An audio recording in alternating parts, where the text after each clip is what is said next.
ओम नमः शिवाय। शिव मित्रों, मैं हूं प्रोफेसर डॉक्टर मनोज कलंत्री ईशान जेम्पोरियम से।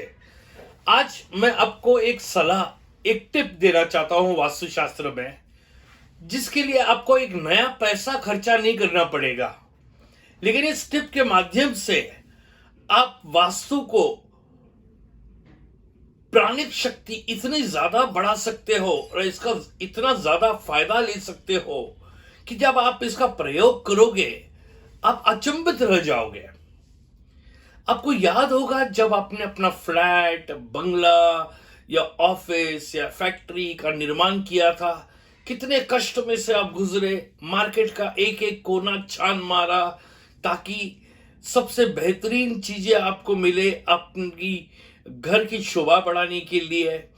आपने कोई कष्ट में कम नहीं की, आपने पैसे इतने ज्यादा उसमें खर्चा किए कि उसका अनुमान आज आप लगा नहीं सकते हो। लेकिन जब वास्तु का निर्माण हुआ आप अत्यंत खुश हो गए और उस सुंदरता देख के, वो मेहनत का फल देख के आपका अंतर्मन बोला कि ये सब कष्ट मेरे मिट गए और अब मेरे एकदम दिल वाली चीज बन चुकी है। अब मित्रों, ज्यादा करके आप लोगों ने वास्तु का निर्माण होने के बाद गृह प्रवेश किया होगा या एक आधा भव्य वास्तु शांति का पूजन रखा होगा, जहां आपने सभी अपने मेहमानों को बुलाया होगा, खान पान किया होगा, सब कुछ किया होगा।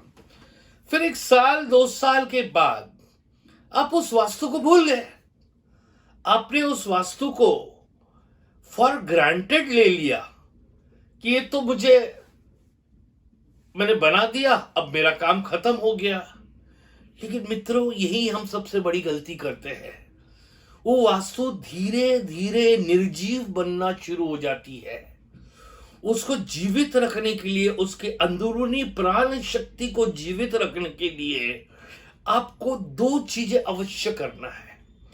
इस वीडियो में आपको एक चीज के बारे में बताने वाला हूं, अगले आने वाली वीडियो में दूसरी चीज के बारे में भी जिक्र करूंगा। ये एक चीज क्या है? ये एक चीज है, आपने अपने वास्तु के तरफ आभार व्यक्त करना, एक ग्रेटिट्यूड एक्सप्रेस करना। यही वास्तु है जो मां के वोम की तरह, मां की कोख की तरह आपको धूप से बचाती है, आपको बरसात से बचाती है, आपको बाहर की ठंड से बचाती है। केवल आपको नहीं, लेकिन आपके परिवार के हर सदस्य को आपको एक सुरक्षा देती है, आपको मान और सम्मान भी देती है। और उसी वास्तु को आपने सरलतः भूल चुके हो। तो ये आभार कैसे व्यक्त करना? आपको नंगे पांव उस वास्तु के कोई भी दीवार की तरफ मुड़ के, हो सके तो पूर्व की तरफ आपका चेहरा करते हुए, दोनों हाथ वास्तु को लगा के आपने उस वास्तु को धन्यवाद अदा करनी है।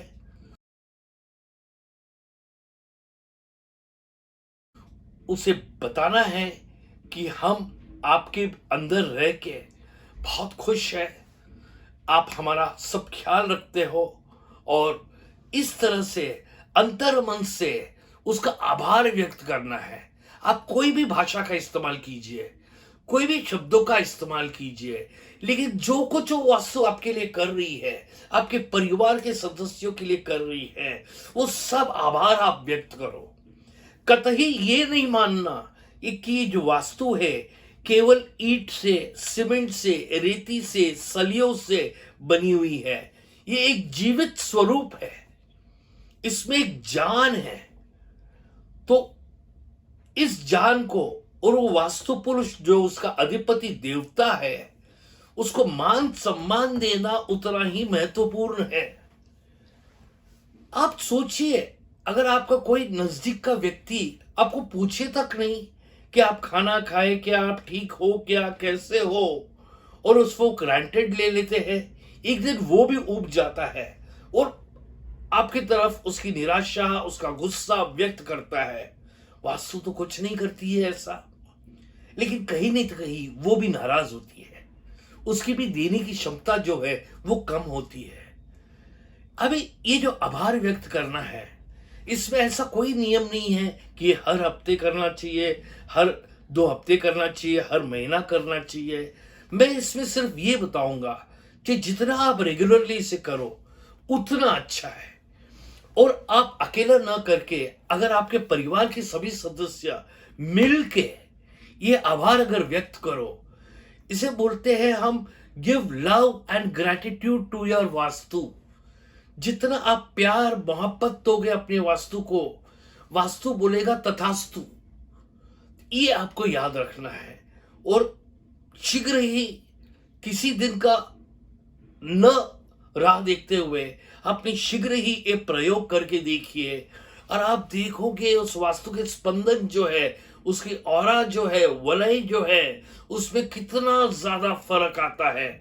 आपने कितना भी कीमती फर्नीचर बनाया होगा, इंटीरियर बनाया होगा, या सादा होगा, लेकिन उसमें एक जान छिड़क जाएगी, और ऐसी जान छिड़केगी जो आपके पैसे खरीद नहीं सकते। उसमें वास्तु की जो ताकत है आपको देने की, वो आप वापस उस क्षमता को जगाओगे, और वास्तु पुरुष और वो वास्तु आपके बड़े होने में, आपकी खुशियों में 4 चांद लगा देंगे।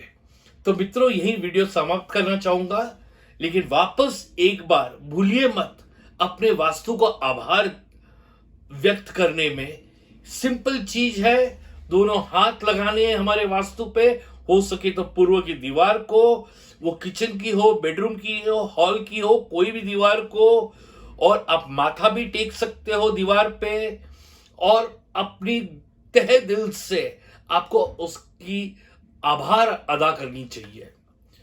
तो अगले वीडियो तक ऐसे ही कुछ वीडियो में मैं टिप्स देते रहूंगा, तो जरूर देखिए। अगर आपको ये वीडियो पसंद आया है तो इसे लाइक कीजिए, सब्सक्राइब कीजिए हमारे चैनल को, और इसे शेयर कीजिए। Thank you so much. Shivam Kalyanam.